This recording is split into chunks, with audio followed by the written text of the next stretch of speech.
Hello बच्चों, आज आपको पढ़ाएंगे भाषा और आधुनिकता। प्रोफेसर जी सुंदर रेड्डी का लिखा हुआ यह एक निबंधात्मक लेख है। यहाँ पर लेखक ने भाषा और आधुनिकता की बात बताई हुई है कि किस तरह से भाषा में आधुनिकता का होना आवश्यक है। ठीक है, तो ये लेसन है जिसकी एक्सरसाइज इस तरह से है, आपको ये पढ़ाएंगे आज हम कि इस तरह से आपके एग्जाम में भी आता है, इसलिए आपको ये पढ़ना बहुत ही ज़रूरी है, इसे समझना बहुत आवश्यक है, क्योंकि आप जब इसको पढ़ेंगे तब इसके अकॉर्डिंग ही आप काम कर सकेंगे। तो अब देखिए, पूरे यहाँ पर कहा गया है, लेसन तो आपको वीडियो के माध्यम से हमने पढ़ाया ही है, लेकिन इसकी एक्सरसाइज भी आपको पढ़ना बहुत आवश्यक है, क्योंकि क्वेश्चन इन्हीं में से आते हैं। ठीक है, यहाँ पर पूछा गया है कि पहला प्रश्न है कि रमणीयता और नित्य नूतनता अन्योन्याश्रित है। रमणीयता के अभाव में कोई चीज मान्य नहीं होती। नित्य नूतनता किसी भी सर्जक की मौलिक उपलब्धि की प्रामाणिकता सूचित करती है और उसकी अनुपस्थिति में कोई भी चीज वस्तुतः जनता व समाज द्वारा स्वीकार नहीं होती। सड़ी गली मान्यताओं से जकड़ा हुआ समाज जैसे आगे नहीं बढ़ पाता, वैसे ही पुरानी रीतियों और शैलियों की परंपरागत लीक पर चलने वाली भाषा भी जनचेतना को गति देने में प्रायः असमर्थ ही रह जाती है। भाषा समूची युग चेतना की अभिव्यक्ति का एक सशक्त माध्यम है। ठीक है, तो अब यहाँ पर ये जो पैसेज दिया हुआ है, इसमें पहला प्रश्न पूछा है कि उपर्युक्त गद्यांश के लेखक एवं पाठ का नाम लिखिए। तो बच्चों, ये पाठ शुरू कराने के पहले हमने आपको ये बात बताई थी कि लेखक और पाठ का नाम पूछा गया है, तो यहाँ पर आप ये पूरा संदर्भ ही लिखेंगे कि इसके लेखक कौन है और पाठ का नाम, यानी कि प्रोफेसर जी सुंदर रेड्डी द्वारा लिखा हुआ यह पाठ है, भाषा और आधुनिकता। ठीक है, नेक्स्ट क्वेश्चन है, रमणीयता और नित्य नूतनता किस प्रकार अन्योन्याश्रित है।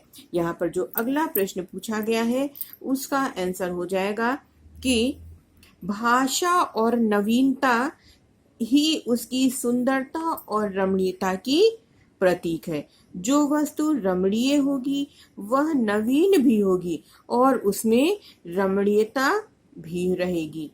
इस प्रकार नवीनता और रमणीयता एक दूसरे पर आश्रित है कि जो चीज नई होगी वह सुंदर होगी, पुरानी चीज धीरे धीरे उसकी सुंदरता समाप्त होने लगती है।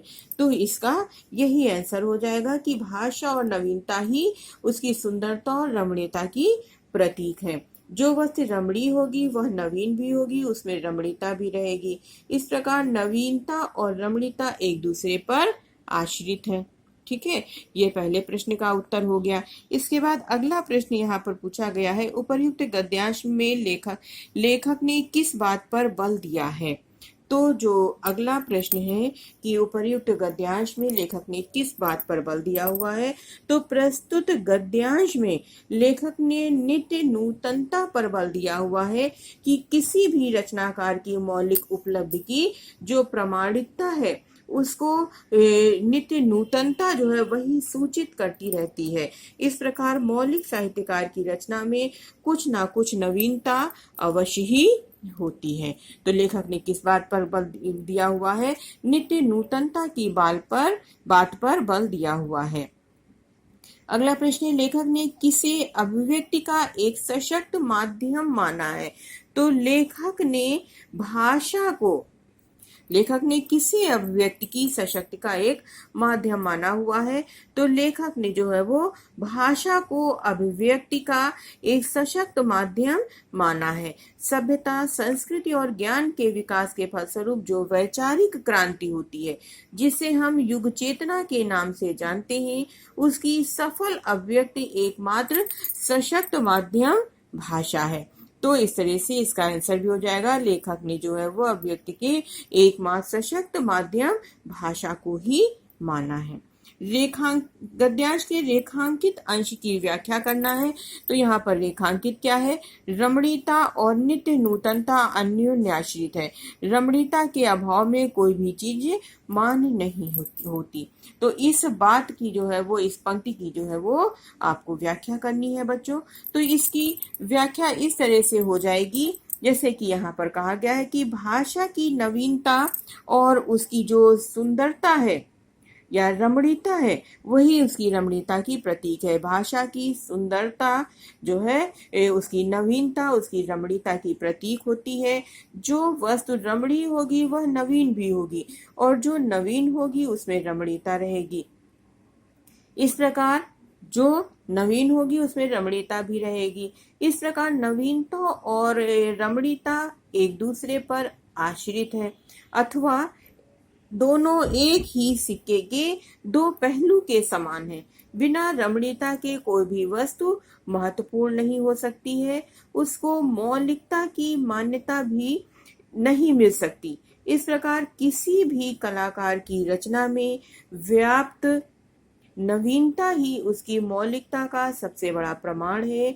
इस नवीनता के होने पर ही समाज उस रचना के प्रति आकर्षित होगा। जब कहीं मौलिकता होगी, कुछ नई चीज होगी, तभी समाज जो है उसकी ओर आकर्षित होगा। वास्तविकता यह है कि मौलिक साहित्यकार और कलाकार की रचना में कुछ ना कुछ नवीनता अवश्य होती है।